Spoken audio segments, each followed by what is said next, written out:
When you are looking for a job, you either do it out of passion. This is something that you really want to do. You've always wanted to do it since you were a kid. You do it out of survival because you have no choice. You need to move from point A to point B. The situation at home is really bad, and you have matric and a driver's license, so anything can work. You can be a cleaner, you can be this or that or whatever. And you think, yeah, let me just get something to get by. Or three, um, you just want to be rich. You just want to be rich. You want to change your situation in such a way that you're no longer sleeping hungry or whatever. You know what I mean?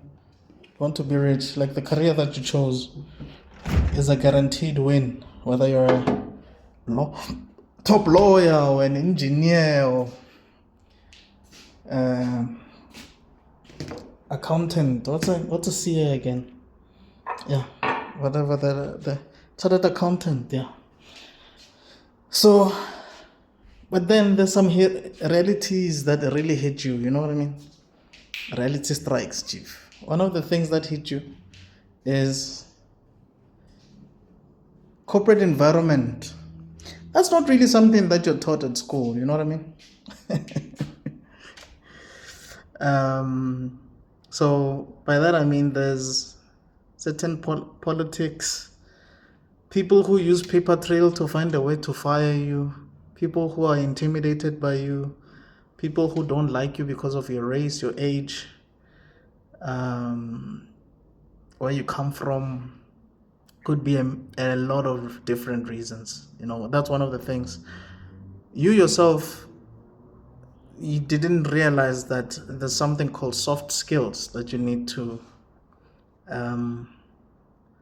master.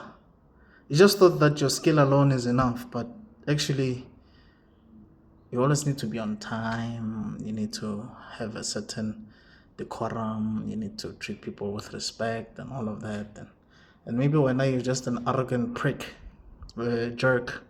So now you need to, adjust. So there's a lot of things that come with getting that job. When you were sending that CV, you need to be accustomed to corporate culture, the company culture. Then they tell you stuff like there's no moonlighting here. If you find out that you are moonlighting, you're going to be fired on the spot. You have to understand the pros and cons of the brand. Then there's the social media policy. So now you start learning a lot of things that you actually didn't learn at school. Then it's your salary. You're okay with the salary that you got for 3 months when you were on probation. When you're full-time, they show you your salary. Some people don't have benefits. Some have benefits.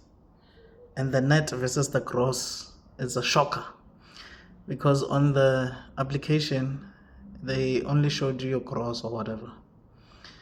I could be wrong about that, but yeah. Then you quickly realize that your salary is not enough. Within 3 months, you realize, all right, man, my salary is not enough. When I look at transport and I look at rent and I look at bills and I still have to send something home because, you know how it is with black folks. We're still behind from an economic perspective. You need to fix something at home, help somewhere at home, buy something at home. And you're in a relationship and you have to take this girl out who's very entitled because they still don't understand how life works. They just think that their looks alone are enough. Or you're dating a broke guy who always needs help with petrol or whatever, and you haven't really told them about your situation at home, so they just believe that since you're working, you can assist them. It's a lot, no? And you still have to upskill. Just because you come straight from school does not mean that you are competent at your job. You're going to make a lot of mistakes. You're going to mess up so many times. You're going to feel like they're going to fire you. because you're still a junior, you're a rookie. So if you're dealing with people who are patient, thank God that not everybody's as patient. Some people will complain to your manager about you, and your manager has to now protect you. Shout out to managers, man. Hey, those people, they put out so many fires that you will never know about. So those are the harsh realities of getting a job. Yeah, those are the things we don't really learn in school. Anyway, see you on the next one.